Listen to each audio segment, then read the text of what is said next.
Good morning students. हम लोग पढ़ रहे थे पानी की कहानी, जिसके लेखक हैं श्री रामचंद्र तिवारी जी। यद्यपि पानी की कहानी कुछ ज्यादा ही लंबी हो गई है, लेकिन ओस की बूंद ने क्या क्या वर्णन किया है, आपको बताया कि किस तरह से दो भागों में दो गैसें, हाइड्रोजन और ऑक्सीजन, सूर्यमंडल में चक्कर लगा रही थी। किस तरह दोनों मिले और पानी का जन्म हुआ। किस तरह जब ओस की बूंद समुद्र में गई तो समुद्र में उसने क्या क्या देखा। फिर उसने ज्वालामुखी का वर्णन किया। उसके बाद वो फिर बादलों का रूप उसने ग्रहण किया ज्वालामुखी के बाद, और किस प्रकार से फिर वो पहाड़ पर गिरी, और पहाड़ पर गिरने के बाद किस तरह से उसने आनंद उठाया एक पहाड़ से दूसरे पहाड़ पर कूदने का, और किस प्रकार पहाड़ पर कूदने पर क्या हुआ कि बड़ी बड़ी शिखर से ऊंची शिखर से कूदे और नीचे पर चट्टान पे गिरे। तो इससे क्या हुआ कि बेचारा पत्थर टूटकर खंड खंड हो गया, टुकड़े टुकड़े हो गया। और उसकी बूंद ने बताया, अपने पानी के जीवन के बारे में बताया कि किस प्रकार से जो रेत हमको दिखाई देती है उसका जन्म किस प्रकार से होता है। तो आइए पढ़ते हैं आगे की कहानी। अपनी विजयों से उन्मत्त होकर हम लोग इधर उधर बिखर गए। मेरी इच्छा बहुत दिनों से समतल भूमि देखने की थी। कभी ये समुद्र में थी, कभी ये पहाड़ पर थी, कभी बादलों में थी। तो बूंद की इच्छा थी कि समतल, जो उसका तल समान अर्थात एक सी भूमि देखने की इच्छा थी कि भूमि को देखे। इसलिए मैं एक छोटी धारा में मिल गई। सरिता के वे दिवस बड़े मजे के थे। सरिता अर्थात नदी के। हम कभी भूमि को काटते। आपने देखा है कि जब नदी बहती है तो कभी भूमि अपना रास्ता बदल लेती है, भूमि को काटती है, कभी पेड़ों को खोखला कर उन्हें गिरा देते हैं। इतना वेग होता है, इतनी शक्ति होती जल में। बहते बहते मैं एक दिन एक नगर के पास पहुंची। उसने क्या बताया बूंद ने कि बहते बहते मैं एक दिन एक नगर के पास पहुंची।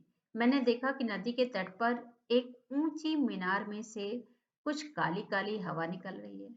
अर्थात इस फैक्ट्री का भी वर्णन कर दिया पानी ने कि एक नगर के बाहर उन्होंने क्या देखा कि नदी के तट पर, नदी के किनारे एक उनको बहुत ऊंची सी मीनार दिखाई दी, और जिसमें से कुछ काली काली हवा निकल रही थी, धुआं निकल रहा था। मैं उत्सुक हो उसे देखने को क्या बढ़ी। उत्सुक होकर उत्सुकतावश वो उसको देखने के लिए बढ़ी कि आखिर यहाँ पर क्या हो रहा है। अभी तक तो उसने ज्वालामुखी देखा था, प्राकृतिक प्रक्रियाएं देखी थी, अब ये धुएं को भी देखने के लिए आगे बढ़ी। अपने हाथों दुर्भाग्य को न्योता दिया। अपने आप ही मैंने दुर्भाग्य को बुला लिया, बुरे भाग्य को बुला लिया। क्या हुआ उसके साथ, क्या घटना घट गई। ज्यों ही मैं उसके पास पहुंची, अपने और साथियों के साथ एक मोटे नल में खींच ली गई। तो न केवल एक बूंद, बल्कि जो और भी इसके साथी थे वो एक पाइप के द्वारा भीतर खींच लिए गए। उसमें इतनी शक्ति थी कि ये भीतर खींच गई। कई दिनों तक मैं नल नल घूमती रही। मैं प्रतिक्षण उसमें से निकल भागने की चेष्टा में लगी रहती। उसका प्रयास था कि किसी तरह उसमें से निकल के बाहर निकल जाए। भाग्य मेरे साथ था। बूंद ने बताया कि भाग्य उसके साथ था। बस एक दिन रात के समय मैं ऐसे स्थान पर पहुंची जहां नल टूटा हुआ था। शायद पाइप सारे होते तो उसी में घूमती रहती, मगर एक जगह पर नल टूटा हुआ था, पाइप टूटा हुआ था। मैं तुरंत उसमें से होकर बाहर निकल भागी और पृथ्वी में समा गई, अंदर चली गई, जमीन के अंदर। अंदर ही अंदर घूमते घूमते इस बेर के पेड़ के पास पहुंची। और फिर वो क्या हुआ कि बेर के पेड़ के पास पहुंच गई। वो रुकी, वो रुक गई। सूर्य निकल आए थे। अब लेखक के हाथ में रहते रहते ही दूसरे दिन सूर्य भी निकल आए थे। बस, मैंने कहा, हाँ, अब मैं तुम्हारे पास नहीं ठहर सकती। सूर्य निकल आए हैं तो मुझे रोक कर नहीं रख सकते।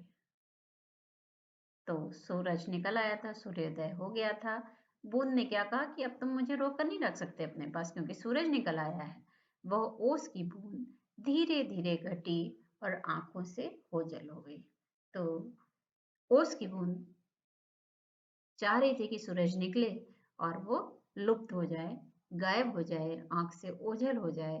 तो यही हुआ कि जब सूर्योदय हो गया, सूर्य निकल आया, तो वो तब तक के लिए रुकी थी। उसने सारी कहानी इसीलिए सुनाई थी कि लेखक के हाथ में दर्द ना हो। तो जैसे ही सूर्य निकला और वो ओस की बूंद लेखक के आंखों से धीरे-धीरे ओझल हो गई। तो ये थी पानी की कहानी जो ओस की बूंद ने लेखक के द्वारा हमको बताई कि समुद्र के बारे में हमको जानकारी मिली, पेड़ के बारे में हमको जानकारी मिली, बादलों के बारे में हमको जानकारी मिली, पहाड़ के बारे में हमको जानकारी मिली कि किस तरह पानी का रूप बदलता रहा, कभी ओस के रूप में, कभी भाप के रूप में, कभी बर्फ के रूप में।